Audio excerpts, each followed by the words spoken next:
Okay, I don't know about you, but inflation numbers are out, and check a look at this. We have a 6.8. 6.8. 6.8 inflation. I mean, 6.8. That's never happened. Not even close. Well, except for last month. So we're sitting at, beyond record inflation. What else is beyond record?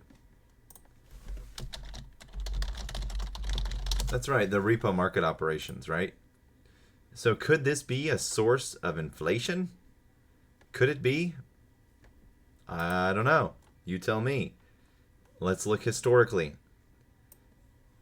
From 2014, nada. I mean, we had a little bump from 2014 to 2018, but nothing in its history back to February 7th, 2003 to December 9th, 2021. Not even close. So, yeah, inflation's transitory, right? 6.8. That is insanity.